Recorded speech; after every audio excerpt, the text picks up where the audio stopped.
মুখ্যমন্ত্ৰী হিমন্ত বিশ্ব শৰ্মাই সংবাদ মাধ্যমৰ আগত কৈছে যে যিসকলে চাকৰি লাভ কৰিলে তেওঁলোকে সোনকালে বিয়া পাতিব লাগে আৰু যিসকলে 2-3 বছৰ হ'ল বিয়া কৰোৱা চাকৰিৰ অভাৱত ল'ৰা ছোৱালী জন্ম নাই দিয়া তেওঁলোকক সন্তান জন্ম দিবলৈ মুখ্যমন্ত্ৰী ডাঙৰীয়াই মানে আহ্বান জনাইছে। সঁচাকৈ এটা মুখ্যমন্ত্ৰী এজনৰ দায়িত্ব হ'ব লাগিছিলে কি আৰু তেওঁ কৰি আছে কি সকলোৱে দেখি আছে।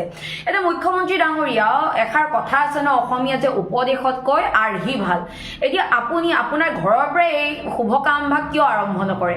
যিহেতু আপোনাৰ ঘৰত ল'ৰা ছোৱালী আছে নহয় জানো, আপোনাৰ ঘৰৰ পৰাই বিয়া আপুনি নিজৰ পুত্ৰ বা নিজৰ কন্যাক বিয়া পাতি দি আপুনি এতিয়া নাতিপুতি দেখিবৰ সময় হ'ল। আপুনি নিজৰ ঘৰৰ পৰাই আৰম্ভ কৰক। যিহেতু আমি সংবাদ মাধ্যমত দেখিব পাইছোঁ যে 17 বছৰৰ বয়সত 18টা কোম্পানীৰ মালিক, এই 18টা কোম্পানীৰ মালিকসকলে কেতিয়া বিয়া পাতিব? 20-25 হাজাৰ চৰকাৰী দৰমহা পোৱা ল'ৰা ছোৱালীক বিয়া পাতিবলৈ উৎসাহ কৰাতকৈ 18টা কোম্পানীৰ মালিকক বিয়া পাতিবলৈ উৎসাহ কৰাটোহে বেছি প্ৰয়োজনীয় হয়। যদি 18টা কোম্পানীৰ মালিকে এতিয়াও বিয়া পতাৰ কথা চিন্তা কৰা নাই তেনেহ'লে আমাৰ এই যুৱক যুৱতীসকলক বিয়া পাতিবলৈ কিয় আপুনি মানে উচতাইছে বুলি ক'ব লাগিব। এতিয়া মুখ্যমন্ত্ৰী ডাঙৰীয়া যেনেকৈ জব মেলা পাতিছিলে এতিয়া এখন আঁচনি প্ৰস্তুত কৰক আৰু আঁচনিখনৰ নাম দিয়ক যে বিবাহ মেলা নহবা স্বয়ম্বৰ মেলা, নহবা এনেকুৱা এটা আপুনি আঁচনি প্ৰস্তুত কৰিব পাৰে যে ল'ৰা ছোৱালী জন্ম দিয়া এখন আঁচনি আপুনি প্ৰস্তুত কৰিব পাৰে।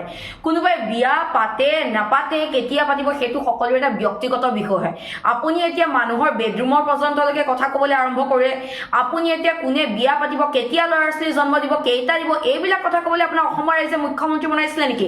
কোনোবাই বিয়া কেতিয়া পাতিব পাতে নাপাতে সেইটো সকলোৰে ব্যক্তিগত কথা হয়। আপুনি এইবিলাকত নোসোমাব।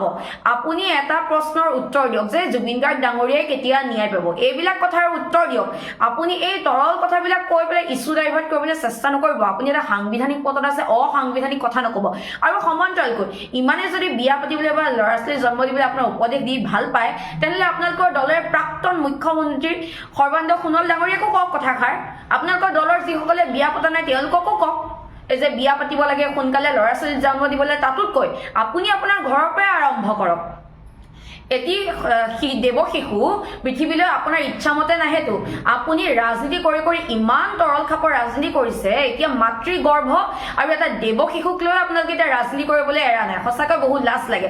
আগতে আপুনি আছিলে গেলামালৰ দোকানী, যিটো মিঠাতেল বা নিমখ চাউল দাইলৰ কথা কৈ থাকে। তাৰপিছত হ'ল আপুনি গাইনকলজিষ্ট, কোনে কেতিয়া ল'ৰা ছোৱালী জন্ম দিব, কেইটা জন্ম দিব। তাৰপিছত আপুনি আশা কৰ্মী। আপুনি মানে নিজৰ ৰূপটো মানে দেখুৱাইছে। আচলতে আপুনি মুখ্যমন্ত্ৰী আসনখনত থাকিব নালাগিছিলে, আপুনি আশা কৰ্মীহে। এতিয়া কোনে কেইটা ল'ৰা ছোৱালী জন্ম দিব, কেতিয়া বিয়া পাতিব, এইবিলাক পাতিব ক'বৰ কাৰণে আপোনাক মুখ্যমন্ত্ৰী বনাইছিলে নেকি? যিবিলাক অসমৰ জ্বলন্ত সমস্যা আছে সেইবিলাক সমাধান কৰক। কোনে কেইটা ল'ৰা ছোৱালীক জন্ম দিব, কেতিয়া বিয়া পাতিব, এইবিলাকৰ কাৰণে তেওঁলোকৰ গাৰ্জেন আছে আৰু নিজেই নিজৰ ডিচিশ্যন ল'ব পাৰিব। যদি 20-25 হাজাৰ দৰমহা পাই যদি ল'ৰা ছোৱালী জন্ম দিবলৈ আপুনি যদি উৎসাহ দিয়ে তেন্তে 18টা কোম্পানী মালিকক কেতিয়া উৎসাহ দিব এইটো অসমৰ ৰাইজে জানিব বিচাৰিছে।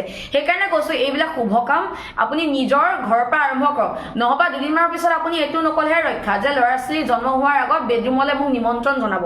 আপোনাৰ যিহে মানে মুখৰ বাক্য, সঁচাকৈ ভয়ে লাগে। আপুনি মুখ্যমন্ত্ৰী হয় নে কেতিয়াবা সন্দেহ হয়।